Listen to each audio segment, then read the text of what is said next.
Oh, hey, sorry, I didn't click on my video, so I have to restart this topic a little bit. Let me just reintroduce it to the camera, okay?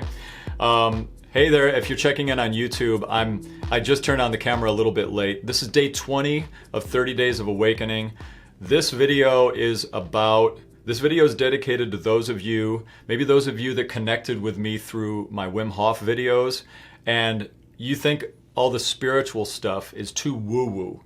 You like to think about getting high on Wim Hof breathing and Wim Hof ice baths, but when we talk spiritual, you're like, I'm out. This video is for you. I want to try to help demystify and make spirituality not feel so woo-woo, as Joe Rogan would say, okay? So here we go. I'm just going to dive right in because I've had the Instagram video, which you'll see me talking to over here, going for a little bit. So I want to get into it, all right? So let me check in. Leslie had a comment here. She's one of my friends who's on the live Instagram. Is the Wim Hof method used mainly to get you high? Well, that's a great question. With the Wim Hof method, I'll talk about that a little bit. I did a video on the Wim Hof method where I was talking about combining the teachings of Eckhart Tolle and Wim Hof, and how you can, and the title of my video was to get really high, how to get really high in the Wim Hof method, using the Wim Hof method. And of course that video is like by far the most views, and so I think that there have been a lot of people that have found this account and subscribed to the YouTube account, Selfless Awakening, through that channel. So no, of course I don't think that the Wim Hof method is used exclusively to get high. Getting high is, what I meant by getting high anyway, is shifting your state of being, getting to a place of feeling happier, higher, lighter, peaceful. It doesn't mean getting high in the way that connotes like, drugs and that kind of thing. It's the natural high that you can get. But so yeah, a lot of people have come to this channel through that, and my feeling is that because the Wim Hof method has so many people that are accessing it from a fitness standpoint, a fitness performance standpoint, that they notice the physical aspects of it, and also even the mental clarity aspects. But the spiritual, that word spiritual, it can turn off a lot of people, but what I consider the spiritual aspects of the Wim Hof method. And I just want to talk a little bit about the word spirituality and see if we can kind of frame it and talk about it in such a way that when you hear someone say the word spiritual, it doesn't shut things off. And nowadays, like, we just had this debate where Marianne Williamson, who's one of the biggest teachers in A Course in Miracles, is running for president. And so she's up there, and if you watched her interview, if you watch the debate, with Marianne Williamson in the Democratic debate they had, you'll notice that she was sounding very out of place relative to the way the other people were talking. And if you go and you look on YouTube at the comments that people have said to what she was talking about in these interviews, it's very clear that people are looking at her like she's the out there hippie chick, talking from the, flashback to the 60s, looks like a psychedelic trip. Like everybody, she didn't language things in such a way that made the concepts, her concepts of focusing on love and things like that, the way she languaged it, it didn't resonate. It didn't completely connect with the people out there that were, that aren't on this path of awakening, this path of like being into spiritual stuff. It went right over their head, some of the things she was saying, and she sounded kind of kooky a little bit. And that was because she didn't quite have herself grounded in using words and language in such a way that didn't close doors with people.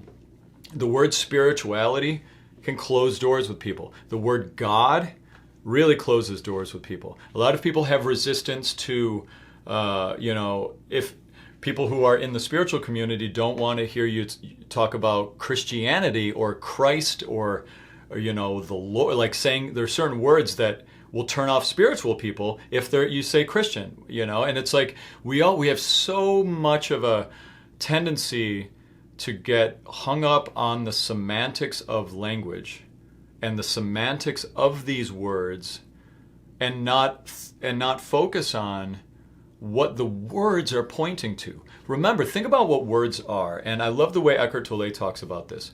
Words are indicators pointing to an experience. Okay? That's it. Like, we're looking, I am a person, I have experiences I want to share with you. I find words, these non-physical vessels of information, that I try to find the right one to pass an experience through space into your ear to you. Like, that's what a word is supposed to do. It's supposed to transfer information. What happens is it's so easy for us, and this has been so many of the problems that have come with religion, is we get caught up on the word.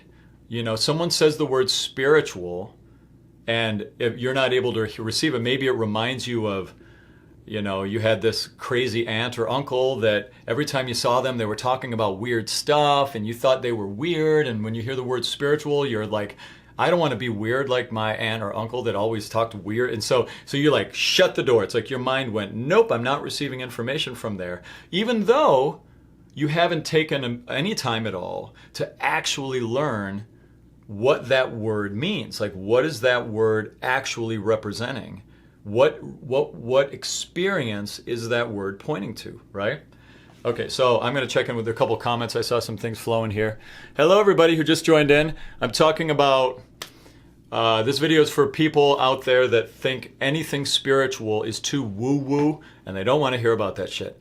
This video is for you if you closed off to the idea of spirituality, okay? Let me read a couple of comments here, all right?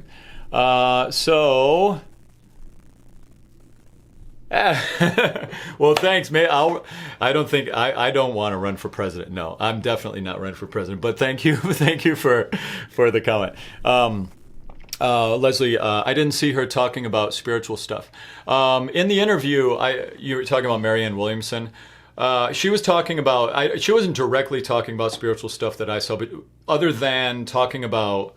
The way she was talking about love and how love is going to be the answer. Donald Trump is using fear, and we need to like her, because that's a big message of A Course in Miracles, is choose love over fear. There are only two base emotions. So she was drawing on her A Course in Miracles, and even though she didn't say directly spiritual things in the Democratic debate, she was referencing spiritual concepts, and even that set people off. Like, huh? What is she talking about? Love is going to help us? Love? Like, of course I agree with her. Like, I do believe love is the answer, but it has to be packaged in such a way to make sense to people so they can digest it. That's my opinion on it. She talked about Big Pharma. Yeah, she did make some great points about that too. I agree that she did make some nice points in the interview. Yep. So, hi there, everybody. Okay, so here we go. So back to this talk now a little bit. This talk really is more about the idea of trying to stay open to the experiences contained behind words and learning how to detach from preconceived judgments about what a word actually means.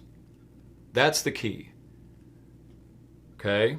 Like the word spiritual, for instance. What is spiritual? Let's talk about how we could use that word to actually represent an experience to be able to share with each other. Instead of the word being a signpost that is controversial or off-putting, let's look at what actually we're talking about when we talk about spirituality. At least this is how I like to use that signpost, okay? Spirituality for me has to do with the study of all of those questions we don't understand. The study of the magic of the universe.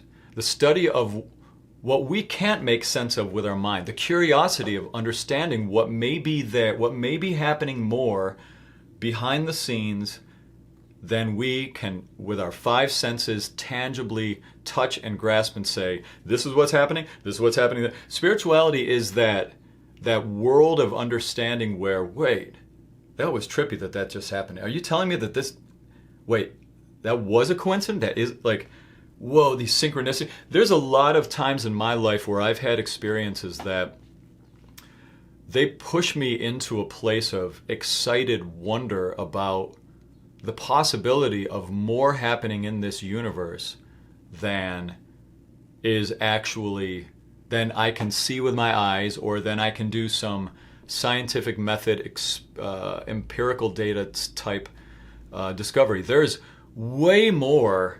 The more that I open my mind to the possibility that there's more shit going on than I understand, the more cool experiences I have. And spirituality for me is being spiritual. Spiritual is, it's being open to the possibility that there might be some other things running the show that we can't understand right now. And that's enough for me to experiment with these ideas. Experiment with this idea of what if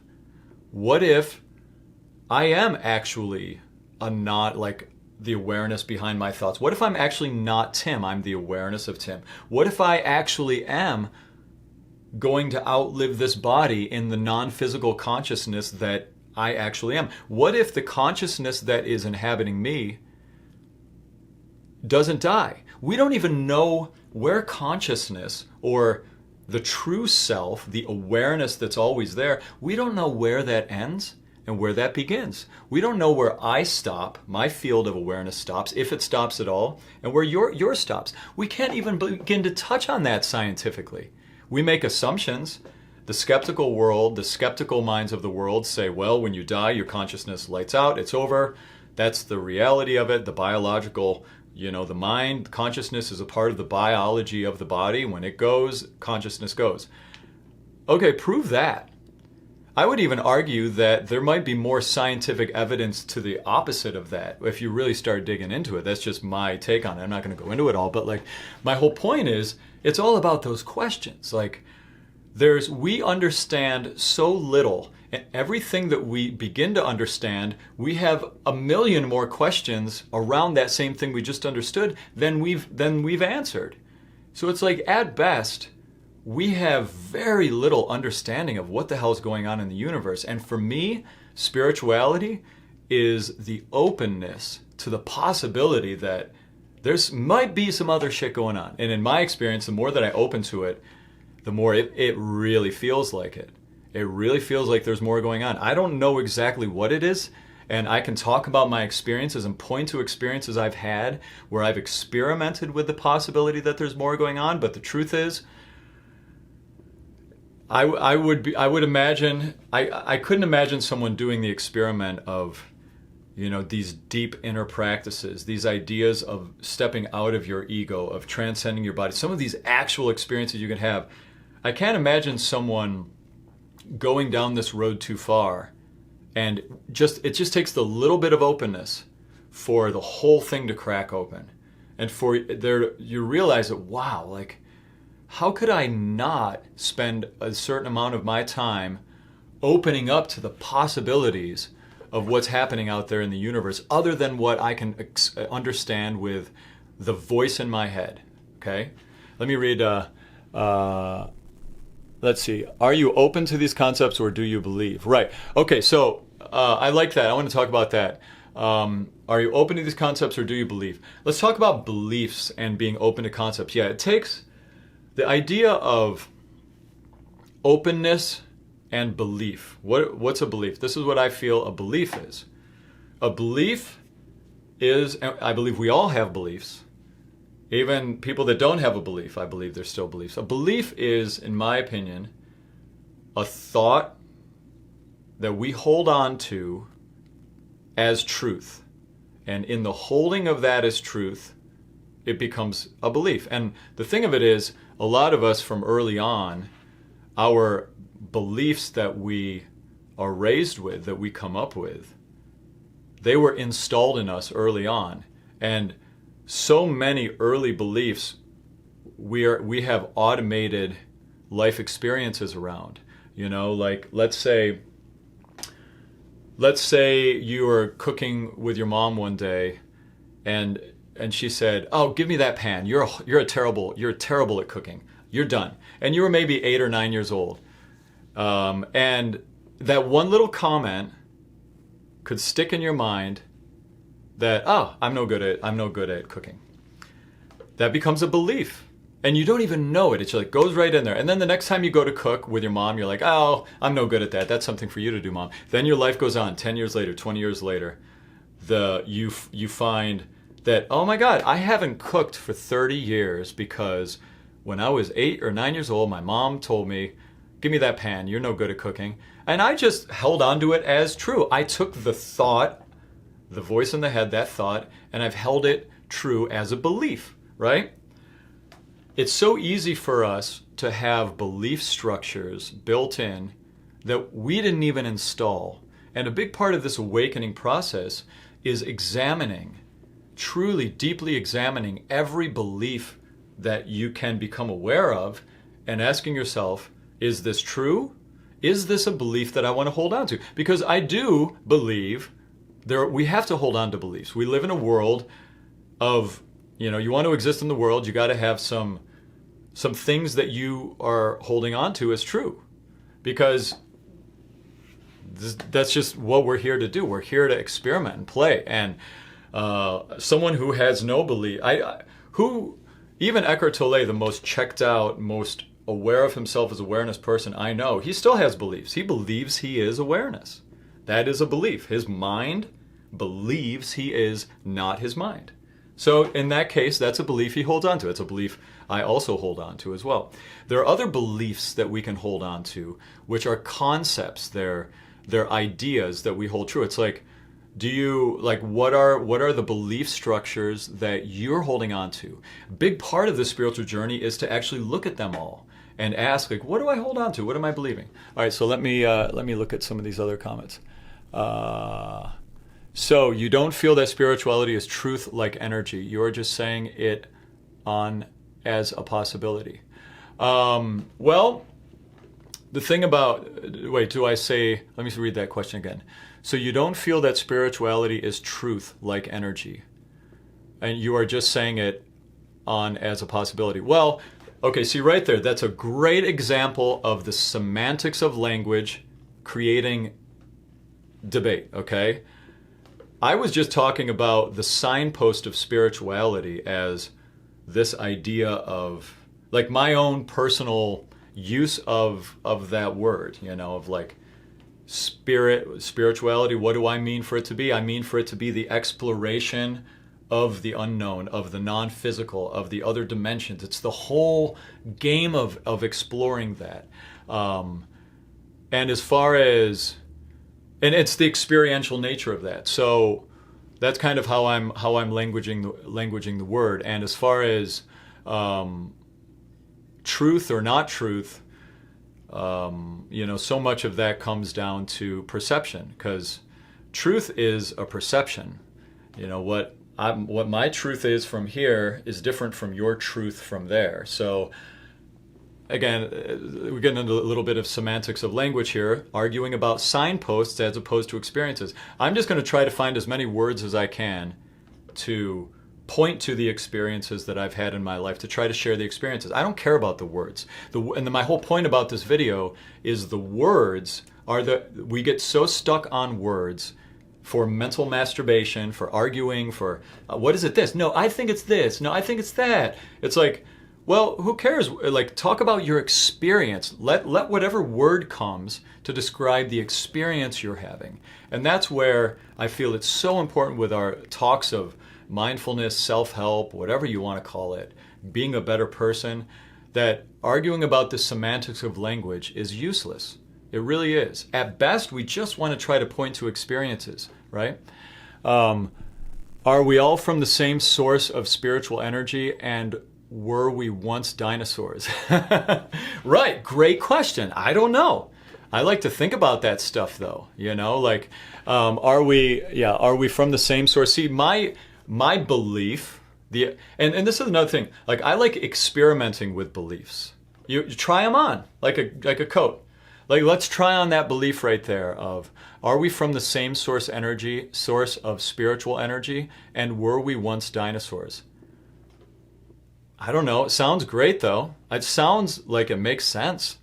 Like, that this energy, that this creative energy that's coming into us that allows us to manifest and create things, like, it's likely that whatever that is, the universe is a big version of that. Like, that just makes sense to me. And, as far as the experiential nature of that, I can definitely say that I have experienced myself as something other than I used to think of myself as, which back in the day, I didn't have any experiences of sitting in a backyard and feeling the voice in my head quiet and go to stillness, and then look out and have these sensational experiences of me feeling like I'm the emptiness in space, and I'm just kind of sitting there holding space, and the voice in my head is gone, and I'm detached, and I'm just blissfully aware, and I feel I'm as much the tree or the bird as I am this body, this Tim thing. Like, I don't know what call that spiritual. Like, does that mean I'm a spiritual person that I have that experience? Does that mean I'm a meditator? Does that mean what it is that means I'm open to the exploration of the unknown possibilities. And that's it. It's like not arguing about the words.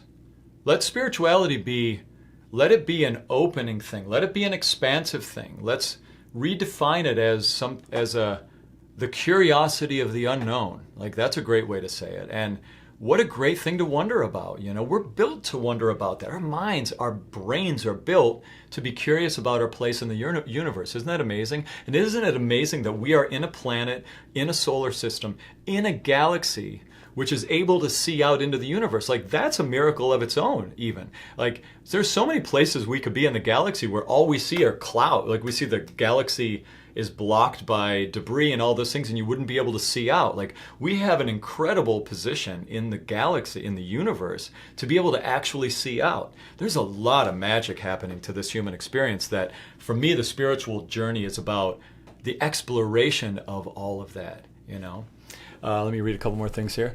Are you experiencing possibilities, or do you know there is spirit? Okay, good one. Are you experiencing the possibilities, or do you know there is spirit? Thanks, Leslie. I want to comment on that one. Do you know there is spirit? Where do we know from? Where does a knowing come from? Whenever we ask about spiritual, we ask about knowing. The knowing is a mental idea. The same part of our mind that gets stuck in the scientific information and the scientific data, the intellectual part of ourselves, the analytical, the comparative part, the part of ourselves that wants to argue and talk and that part of us wants to know things. And there's a difference between knowing something with your mind and knowing something through experience. So I like to, this whole channel is all about me speaking of experiences. It's me speaking of the experiences I've had, which then I try to find words to talk about. Like, I'm not here to debate about words and language and things. I'm here to share experiences, and then whatever words come to me, I try to find the best word to communicate with whomever I'm speaking to as best as I can of my experiences. But so much of the problem with spirituality and with talks around mindfulness is that we get to this idea that we have to know. And the only place you can know something from, like when we talk about knowing, I think most of the time that word of knowing is a signpost pointing to some intellectual understanding of something, There's an experiential nature to everything we're talking about, and that's the point. It's about what's your experience? What's your experience? What's your experience? And is that a knowing? The mind can't, and that's my thing about this, is so much the mind cannot, the voice in my head cannot make sense of the experiences that this consciousness is having. The voice in my head cannot know what it is I'm experiencing. It tries to comment on it. It tries to break it down. It tries to analyze it, but it can't know. In fact, the experience of this, what I call the spiritual stuff that I have, is the antithesis of knowing. It's the thing that is there once my need to know has ceased. It's the constant alive presence that's right now, like here. This stillness, this deep stillness, like that's always there. What do we call that? Like this spiritual thing, that like that's the idea. I believe, in your body, yes. In your gut, the mind lies, yes. Absolutely, yes. I do believe our body knows this stuff much better than our mind. And I don't want to knock the mind, though. The mind is awesome. The voice in the head is great. I don't want there to be this misperception. Like, I love the voice in my head. I love the commentary. I enjoy it now. I haven't always enjoyed it in the past, but I enjoy even the weirdness of it, And that's the thing about the mind, is that the mind is great for a lot of things. The mind is great for problem solving. The mind is great for this. Like right now, I'm plugging the voice in my head, my mind, into your minds. Like we're connecting that way.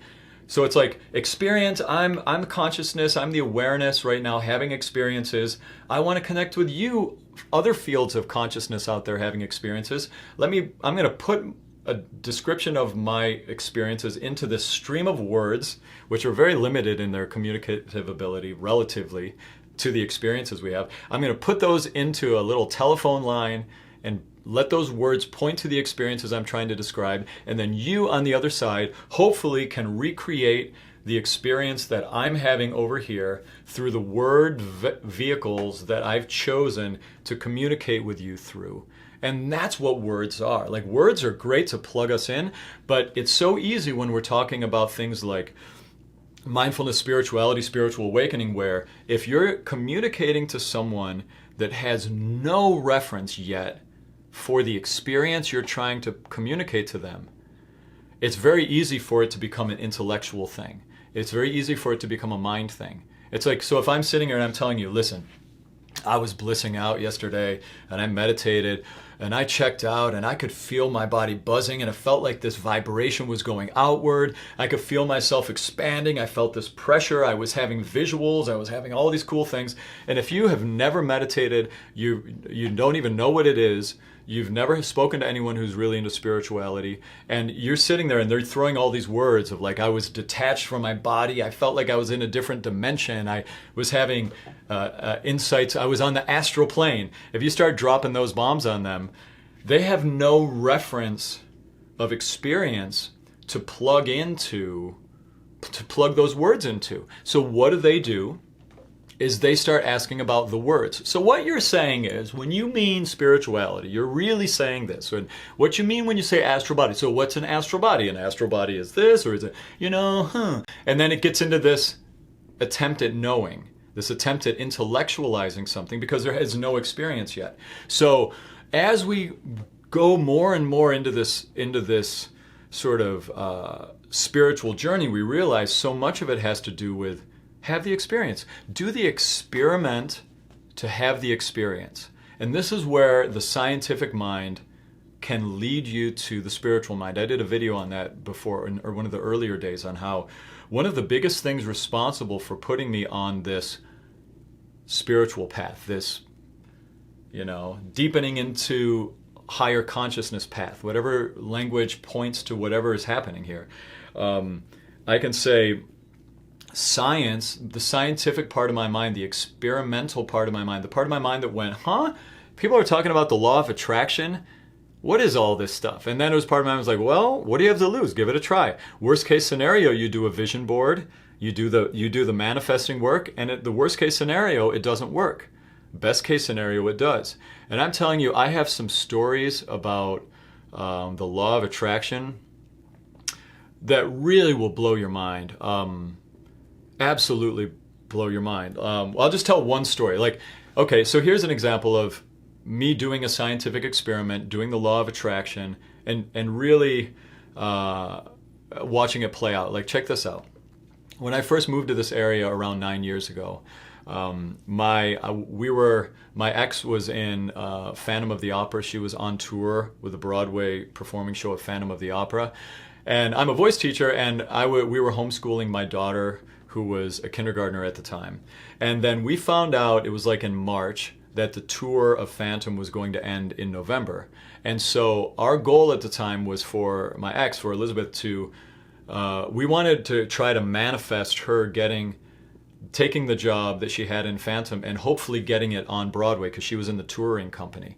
So she wanted to get that job on Broadway. So she had that goal and moving out there. And we had like several months to manifest it. And also I had a goal to have my voice studio, when I moved here, at capacity with a wait list after 12 months. After a year of being here. So what we did was we made a big vision board. She put Broadway Phantom on there. I put pictures of my voice studio, all of these students. We had my daughter visualizing certain things that she wanted to do in her life. We had a big vision board, and we were driving around the country for several months with our van doing the show Phantom of the Opera, touring around the country with this gigantic vision board. And I also, at the same time, had created these audio affirmations where I said while I was running, I listened to these audio recordings of me saying, "It feels so good that Elizabeth already has a job offer from the Broadway Phantom people. It feels so good that they offered her the job 2 weeks after getting back.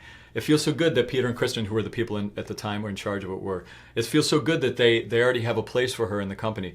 I'm so thankful that my voice studio is already at capacity by 12 weeks or 12 months. Like, I had all of these things I was saying, and I recorded them, and I put them, and I would listen to 10 or 15 minutes of these things that I was saying I was grateful for happening before they happened. And I would listen to the recordings when I ran every day. And check this out. Check out what happened. Bye. Thank you, Leslie. Thank you for the wonderful comments. It was great talk today. I appreciate you stopping by. Yay. So then check this out. So then what I was listening to these audiolizations, like visualizing, and looking at the vision board and doing this every day. My voice studio had a wait list, but it was 14 months instead of 12 months. Elizabeth had a job offer from the Phantom of the Opera people exactly 2 weeks after we got back, after the tour was ended and she was home in New York. Exactly 2 weeks. And literally, I had evidence of me saying that to myself back in July, and they offered her the job end of October. So I have actual audio evidence of it. And not only did they offer her the job exactly as I was manifesting it, visualizing it from like 3 months ago, they even said to her when they reached out to her that they had plans for her to be in the they had plans for her to be in the Broadway company, but they were waiting for her to get settled for 2 weeks before they asked her. So in one of my law of attraction affirmations, I said in there that Peter and Kristen knew that they wanted to give her that job. I literally said all of this in July, and they offered it in end of October. Like, what? I mean, and I could go on. I have so many stories like that are like goosebumps. It's like, I can't believe I visualized that and then it happened like that. Exactly. Like, so many times I've had that happen. And so it's like, I was skeptical when I first did the law of attraction. I was skeptical when I first started it. And then now I believe it through experience. The experience has shown me, shit, the law of attraction works. I can think about some scientific, like psychological reasons why, like the reticulating activator in the brain, when you constantly focus on something, you see it. Like if you want to buy a red car, you'll notice when you go driving, all you see are red cars. Like there's scientific psychological things that play into why why the law of attraction works, but I don't really care about that. I just know that it does, and I've experimented with it and it works. And so this is a perfect case where the scientific mind led me to the spiritual path, right? It's like I did these experiments and shit started happening. So I'm like, well, I'm going to keep experimenting with this spirituality thing, you know? So, boy, this has been a lot of back and forth, lots of talking. So I guess just to wrap things up a little bit here, if you got this far in the video, that's awesome. Especially if you're doubtful about the spiritual life, the spiritual world, if you do think it's too woo-woo, like Joe Rogan, like a lot of those of you who might connect with me through Wim Hof Method, if you think this is all too woo-woo, do the same experiment that made you try the Wim Hof Method. Do that experiment on the law of attraction. Do that experiment on detaching from your thoughts and practicing stilling your voice in your head. Do that experiment on reframing emotional reactions. Do the experiment. See if it makes you feel better. You know, like that's my encouragement. Open your mind to the possibility of spirituality in your life. Open your mind to the possibility that there might be some shit going on out there that you don't understand with your conceptual mind. And just start playing and experimenting with it. Okay? Because the real truth, this is what I believe, this is what I've experienced, which has reinforced a belief. I believe that we are not our personalities. We're not the voice in our heads. We're not the bodies. We are at best, through my experience and the experience of others that I've worked with or that that I know who are also having these awakening experiences. We are the constant awareness, the constant non-physical presence that's always there. That's always there. No matter what is coming up in your head, no matter what words are being said, no matter what is happening, you're the field of awareness that when that voice in the head stops, the real you is still there, the awareness. And you can learn how to sit in that. You can learn how to turn the voice in your head down, slow it down, redirect it, or turn it off through practices. The voice in your head is just a tool. It's an awesome tool. It's a problem-solving tool. It's a tool to connect with each other with, but it's a tool. It's not you.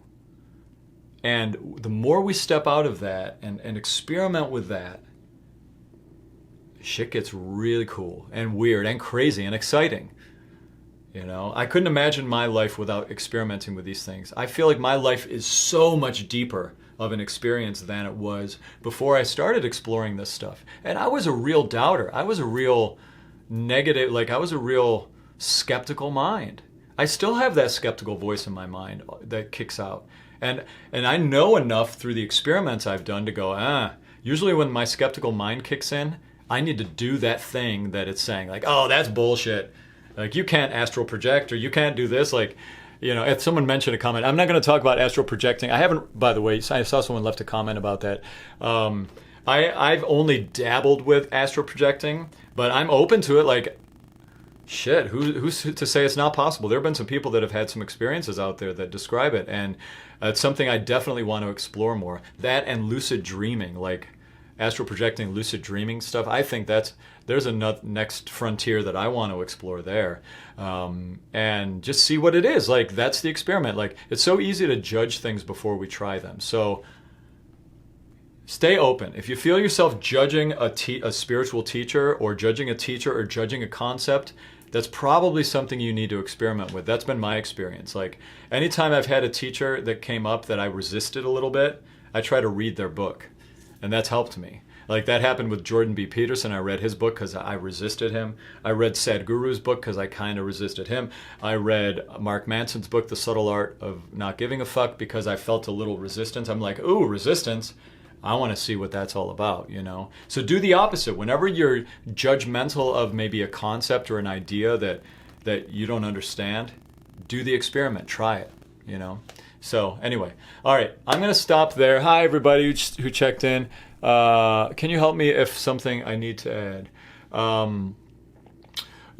Send me a message, Harry. You want to send me a message, and maybe I'll... oh, wait, hold on. Let me answer this one question here.